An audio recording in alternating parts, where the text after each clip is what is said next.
दोस्तों डिस्क्लेमर पढ़ लीजिएगा, मैं सेबी पंजीकृत सलाहकार नहीं हूं दोस्तों। मैग्लेनिक क्लाउड लिमिटेड, जब से यह शेयर मुझे मिला है ना, तब से मैं आप लोगों को परफेक्ट इसमें जो है गाइड किया हूं। हर एक छोटी बड़ी जो भी खबरें हैं वो सब मैं दिया हूं। फिर से आज लोअर सर्किल लगा है, जो आप लोगों को बताया था। अगर आप लोगों ने मेरी वीडियो देखी होगी तो आपको मैं क्लियर बताया था कि ये रेजिस्टेंस है और रेजिस्टेंस को फेस कर लेगा अगर, तो वहां से गिरावट आएगी। और वो आपको 3-4 दिन से लगातार दिख रहा है कि लगातार इसमें लोअर सर्किल लग रहा है। एक लॉन्ग टर्म के एसएम की स्टेज 1 में भी शामिल है शेयर। अभी इतना जल्दी ये बाहर नहीं आएगा। सभी लोग पूछ रहे हो कि कब बाहर आएगा लॉन्ग टर्म एसएम से, तो देखिए अभी नहीं आएगा। 3 महीना कंप्लीट करना पड़ता है, लगभग 90 दिन इनको जो है कंप्लीट करना पड़ता है। लेकिन अभी तो गया ही है ना, अभी तो एक भी महीना नहीं हुआ कायदे से।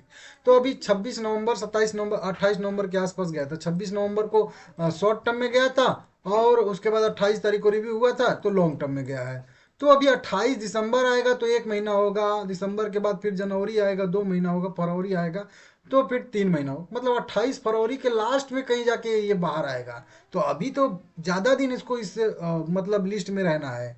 ठीक है ना। ये मत समझिए कि नहीं इतना जल्दी बाहर आ जाएगा तो सब कुछ हो जाएगा। सर्किल लिमिट भी इसका 5% का ही है। ठीक भी है, नहीं तो 10% होता तो शायद 10% का भी सर्किल लग जाता नीचे। तो दिक्कत है।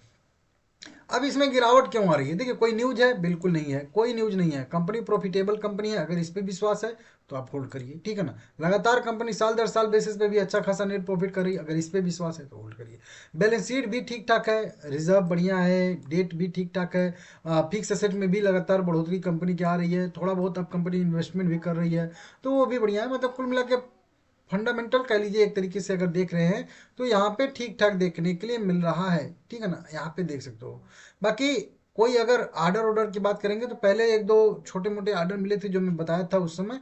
फिर हाल में कोई भी वैसा ऑर्डर ऐसे कोई खास जो है न्यूज निकल के सामने नहीं आ रही है, जो कि आप लोग यहाँ पे देख भी सकते हो। लास्ट अपडेट 8 दिसंबर की आई है, उसके बाद आ ही नहीं रही है कोई खबर भी। ठीक है ना। शेयर होल्डिंग पैटर्न का अपडेट आएगा, वो मैं आप लोगों को बताऊंगा। अभी देखेंगे तो ठीक है, प्रमोटर की होल्डिंग थोड़ी सी घटी। अच्छा, नवंबर का अपडेट आ गया है इसमें। प्रमोटर की होल्डिंग थोड़ी सी घटती हुई नजर आ रही है। यहाँ पे 58% से घट के 57%, तो हो सकता है इसके वजह से भी ये आ रही है।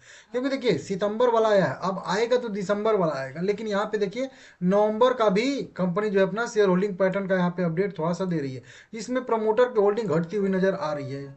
सॉरी, देखिए 58.3% प्रमोटर की होल्डिंग थी सितंबर वाले क्वार्टर में। अब आएगा दिसंबर वाली क्वार्टर का, लेकिन फिर से कंपनी नवंबर का भी जारी कर दिया है। तो नवंबर में है 57.84%।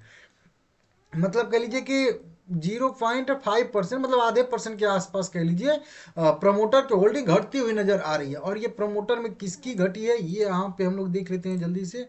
प्रमोटर में किसकी घटी है, तो प्रमोटर में मेन जो प्रमोटर है उनकी थोड़ी सी घटी है। 39.62 से घट के 39.31% हो चुका है। जो सेफ करके सुधीर रेड्डी करके हैं थामा इनकी। और एक यहाँ पे है जगन मोहन रेड्डी थाम्बा है, इनका भी 8% से घट के 8% से थोड़ा सा कम हो चुका है। और एक यहाँ पे है कुछ ये भी थामा है उसी परिवार से, इनकी भी थोड़ी सी घट गई है। और ये यहाँ पे भी है इनामा थामा, ये भी उसी परिवार से हैं। 4.72% से घट के 4.68% के आसपास हो चुकी। तो जो भी जितने भी कह लीजिए प्रमोटर हैं, सब ने थोड़ी बहुत स्टेक जो है यहाँ पे बेची हैं। तो इसकी वजह से यहाँ पे हो सकता है कि ये मतलब शेयर होल्डिंग पैटर्न का अपडेट जो है अभी हो सकता है आया हो, इसके वजह से भी थोड़ा सा हो सकता है कि गिरावट आ रही हो। बाकी अगर बढ़ा किसका है तो बड़े में देखेंगे तो यहाँ पे FII की होल्डिंग जस्ट की 10 है। DII की होल्डिंग तो कुछ है ही नहीं पहले से और ना ही अभी भी है। पब्लिक की होल्डिंग बढ़ी है, पब्लिक की होल्डिंग भी बढ़ी है, संख्या भी 41.27% से बढ़ के 41.68% के आसपास हो चुकी। तो वहीं मतलब आधे % के आसपास पब्लिक की भी होल्डिंग बढ़ती हुई नजर हम लोगों को यहाँ पे आ रही है। पब्लिक की संख्या भी बढ़ी है, पहले पब्लिक थी 58,800 पब्लिक थे, अब कितने हो गए हैं, तो अब 60,000 टोटल पब्लिक यहाँ पे हो चुके हैं। तो कुल मिला के कह लें कि लगभग 1200 के आसपास कह लीजिए यहाँ पे पब्लिक बढ़ती हुई नजर आ रही है, 200 इधर क्या और यहाँ पे 1000 इधर का, ठीक है ना।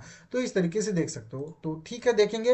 हो सकता है इसी की वजह से प्रमोटर की होल्डिंग घटने की वजह से ये थोड़ा सा प्रेशर में अभी दिख रहा है। हालांकि वहां पे मैं बताया भी था आप लोगों को पहले से ही कि ये रेजिस्टेंस सबसे इंपॉर्टेंट है 29-30 रुपए वाला। यहाँ पे ऊपर जाके अगर सस्टेन कर जाएगा तो रिकवरी की संभावना बनेगी, नहीं तो नीचे अगर रहता है आता है तो फिर यहाँ से गिरावट की संभावना फिर से बनेगी। और वहीं बार बार बोल रहा हूँ कि 20 रुपए तक भी यहाँ पे फिर से ये जो है जा सकता है, क्योंकि फिर अब जब आया था तो 20 रुपए वाला सपोर्ट टच करने के लिए नहीं गया था, उसके ऊपर से ही रिकवरी आ गई। तो ये एक पुल बैक था, ठीक है ना। अगर इसके ऊपर टिक के फिर मोमेंटम जारी करना शुरू करता है तो मानते हैं कि हाँ ट्रेंड थोड़ा सा रिवर्स हो रहा है, लेकिन एक पुल बैक उसके बाद फिर से गिरावट कंटिन्यू हो रही है। तो अगला सपोर्ट 20 रुपए के आसपास बनने वाला है, ठीक है ना, ध्यान दीजिएगा।